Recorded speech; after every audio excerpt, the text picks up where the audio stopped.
I woke up that Saturday morning to the sound of diesel engines rumbling outside.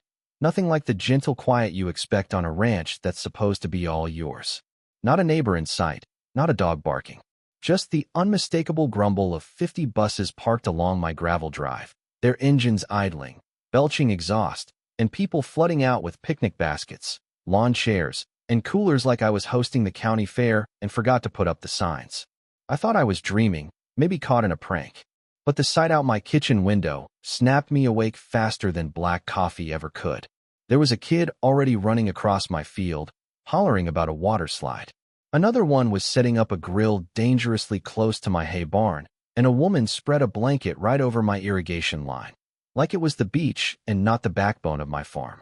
And in the middle of that chaos, there she was, Karen. Not a nickname, not a joke.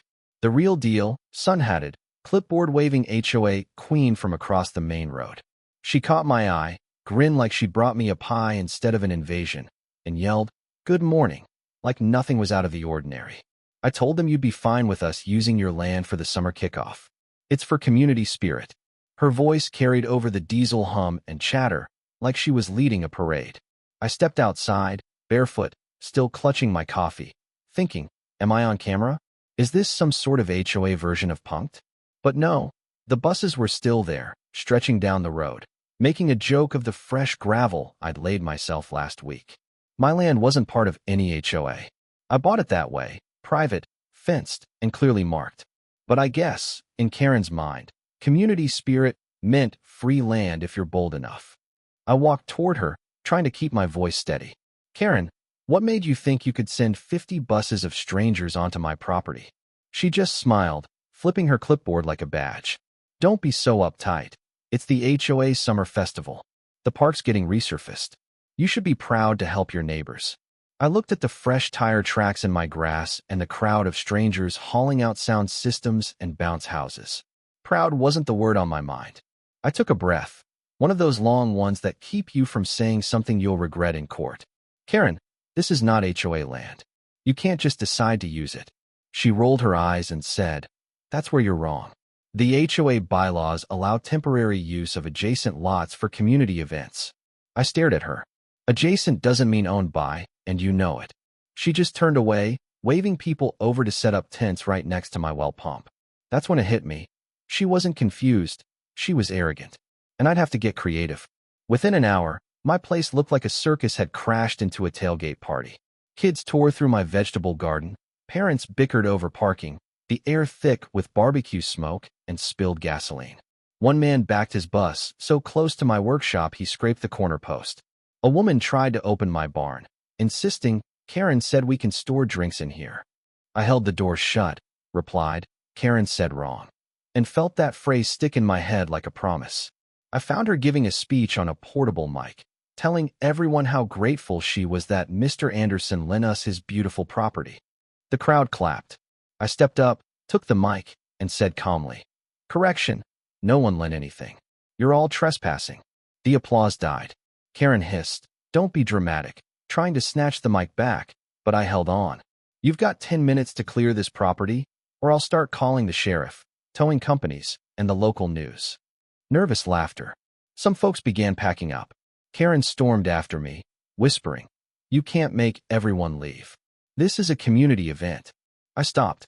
Community doesn't mean chaos, Karen. You crossed a line. She shot back, you'll regret this. The HOA has more power than you think. I grinned. Good thing I'm not part of it. The buses kept coming, drivers confused, some blocking my exit entirely. I closed the gate, didn't lock it, just let her see what was coming. From the porch, I watched her scurry between buses, losing control with every arm wave. Someone's dog ran into my pond. Two dads argued over stolen coolers. The festival was unraveling before it even began. I sipped my coffee, thinking, let her dig her own hole. As noon rolled around, my field was a sea of lawn chairs, plastic cups bobbing in my cattle trough, kids running wild through the sprinkler lines. The speakers thumped bass so hard my windows rattled. Karen stood near the first bus in a sash that read, Event Organizer, handing out maps she'd printed of my property, without permission. The sheer nerve almost made me laugh. I checked with the bus drivers. One told me Karen paid in advance, Said this was a community park. You didn't think it was strange there's no sign, no public entrance, and a man yelling it's private property? I asked. He shrugged, embarrassed. We just drive where we're told. I told them to stay put, which they gladly did since half couldn't turn around anyway. Karen spotted me and swaggered over. You're still upset? Everyone will clean up after. You might even get a donation. Her syrupy tone didn't match her eyes. You're trespassing, Karen. These people are damaging private property. Remove them now. She blinked, shook her head. That's not going to happen. The buses are here, the food's out, everyone's having fun. Don't ruin it. She said it like I was the villain for wanting my own land back. Kids swung my tools around like toys, parents too busy with selfies to notice. I clenched my fists, stayed calm. Anger only fuels people like her. Instead, I walked past and shut off every outdoor water valve, one by one. Karen yelled after me. You can't just shut off the water. I didn't answer. I found the breaker box and flipped the switch. Off went the field lights. The generators started whining, and the crowd's grip on fun slipped further. Soon the trash was piling up, cars jammed every which way. Someone knocked over a fence post trying to park. The sound of gravel tearing beneath a reversing bus made my heart drop. I started filming with my phone. Karen panicked, tried to stop me. You can't record me, she shrieked. On my property, I can record whoever I want, I replied. That made her turn the color of her cherry red sun visor. A man nearby finally asked, Wait, this isn't HOA land. Nope. Private. Own. His wife gasped, started gathering their stuff, muttering about lawsuits. Fear rippled through the crowd. Karen clapped her hands, tried to rally them, but her voice cracked. I called the sheriff, reporting mass trespassing, unauthorized commercial activity, and property damage. Karen screamed, You can't do that. This is an approved event. I asked, approved by who? She stammered, the HOA board.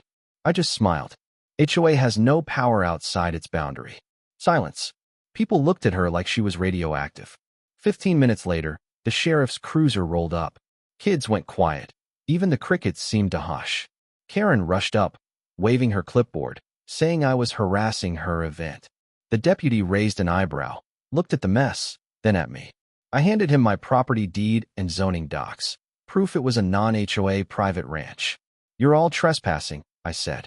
He flipped through the papers, nodded, and turned to Karen. Is this true? She tried to twist it. He never said we couldn't use it. It's for the community. We do this every year. The deputy deadpanned. Ma'am, you don't have jurisdiction. This isn't your association's property. People started folding up chairs. Karen's authority vanished. No one leaves, she shouted. The deputy cut her off.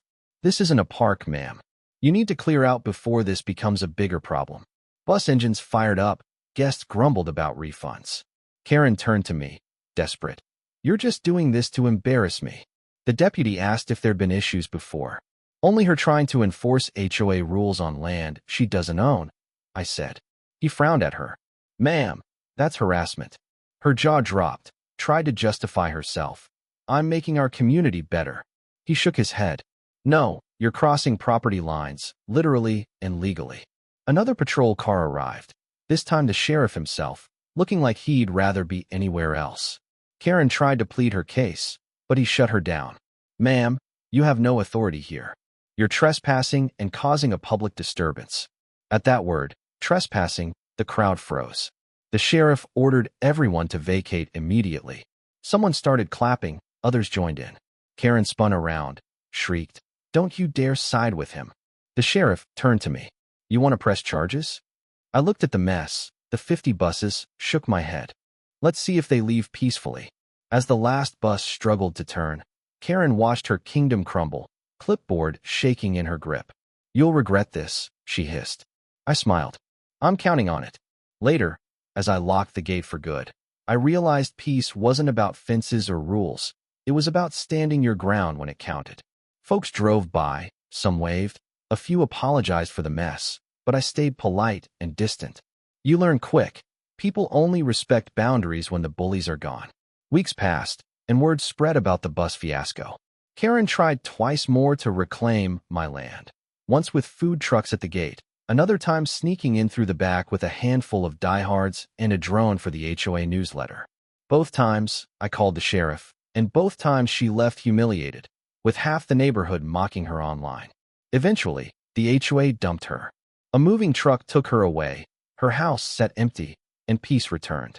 The grass grew back, fences were fixed, and the land finally felt like mine again. Every now and then, folks would slow down by the gate and ask, "Was that really 50 buses?" I'd just nod and say, "Next time someone says boundaries don't matter, you send him my way." In the end, Karen left nothing behind but stories, some bitter, some funny, all true. And if there's a lesson here, it's that no matter how loud the entitled get, truth and patience outlast them every time. So let me ask you, would you have handled it differently? Would you have stood your ground, or let the bullies take over? Drop your thoughts below. Tell me your own war stories about boundaries, justice, or the wildest thing a neighbor ever tried on your land. Because out here, the lines we draw aren't just on the ground. They're in who we choose to be when no one else will fight for what's right.